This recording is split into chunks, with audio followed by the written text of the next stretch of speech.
Benvenuti a Q disse, il piacere della scoperta. Oggi parliamo della lingua siciliana, ovvero la lingua che non è un dialetto. Q disse per la prima volta la parola camurria.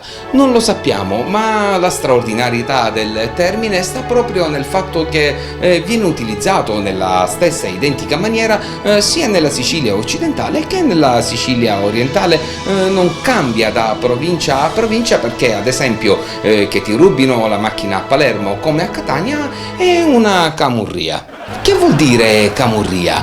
Camurria è tutto ciò che provoca fastidio e la parola camurria ha peraltro ben 3 livelli. Infatti esiste la camurria, la gran camurria e la gran camurria buttana. Come li distinguiamo? Facciamo degli esempi non aderenti alla realtà per restare sul politicamente corretto. Una moglie curtigliara è una camurria, una moglie curtigliara che non ti fa giocare a calcetto è una gran camurria, ma una moglie curtigliara che l'unica volta che vai a giocare a calcetto ti tradisce è una gran camurria buttana.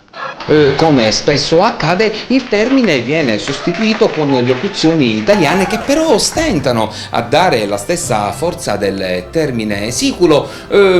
Camurria, volendo fare una sorta di traduzione, lo possiamo tradurre, come già detto, con la parola fastidio. Ma immagina di dire al tuo vicino che ascolta Gigi D'Alessio a tutto volume: scusa, potresti abbassare la musica che mi dà fastidio? Nessun vicino indubbiamente abbasserebbe la musica, ma se invece dici: oh camurria, l'abbassi sta musica, pare scientificamente provato che neanche Gigi D'Alessio continuerebbe a cantare. Come si direbbe in inglese camurria? Forse annoyance? Forse disorder? Non lo sappiamo, ma pare che anche William Shakespeare, nella visita che non fece mai in Sicilia, una volta arrivato disse: essere o non essere, chi sa camurria?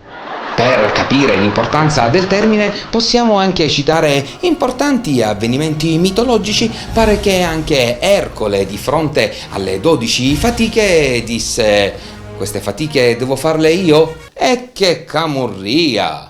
E così anche Penelope, in attesa di Ulisse costretta a cucire e scuscire la tela, a un certo punto esclamò: ancora? E quando arriva sta camurria?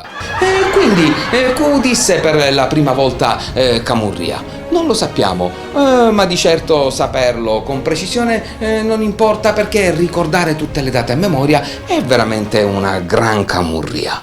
Buonanotte e alla prossima puntata di Q disse, il piacere della scoperta.